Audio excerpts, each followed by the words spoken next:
Bagaimana pemberontakan manusia, ya, yang menjadi gambaran daripada keberdosaan.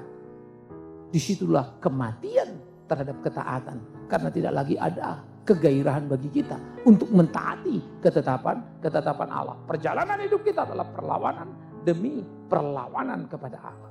Salib menang atas ketaatan. Apa maksudnya?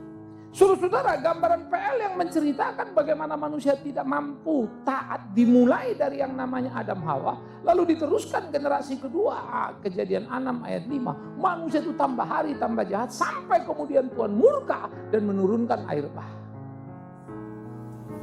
Maka habislah manusia. Habislah keturunan Kain.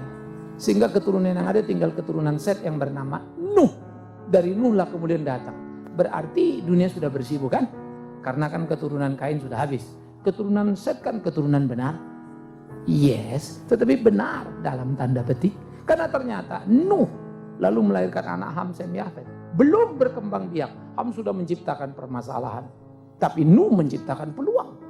Dia minum, mabuk, lalu telanjang. Ham melihat dan menceritakan aura papanya yang dilihatnya itu adalah aib yang diceritakan.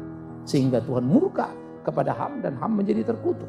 Tetapi keterkutukan Ham adalah peluang yang dimungkinkan oleh papanya sendiri. Itulah rumah tangga.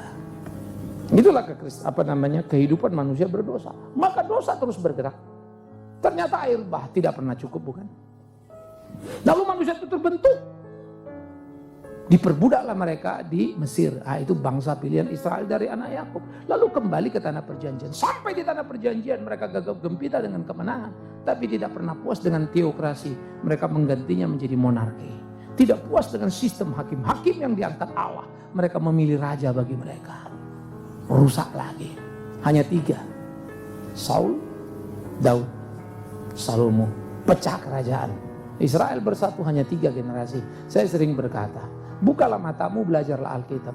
Tidak ada cerita kerajaan di kolong langit ini yang seironis kerajaan Israel. Hanya 3 periode udah bubar, pecah 2. Utara, selatan. Lalu utara hancur di tangan Asyur. Selatan hancur di tangan Babel. Terpuruklah mereka. 1948 baru merdeka. Ditambah 500 tahun sebelum Masehi pulang dari Babel. 2448 tahun menjadi orang jajahan. Itu bangsa pilihan itu. Ada apa? Pertanyaan menarik. Kata kunci cuma satu. Ketidaktaatan. Selama mereka taat, mereka memenangkan pertempuran. Selama mereka taat, mereka hidup dalam kebenaran. Berkat Tuhan di kehidupan mereka. Ketika mereka tidak taat, mereka terpuruk dan kalah. Itu terlihat dalam sepanjang perjalanan. Sehingga waktu Musa angkat tangan menang perang, itu bukan soal angkat tangannya. Kalian angkat tangan pun hari ini gak jelas siapa yang menang. Karena gak ada urusannya. Tapi itu sikap memohon kepada Allah. Taat pada hukumnya. Taat pada ketetapannya. Itulah kunci kemenangan yang sesungguhnya.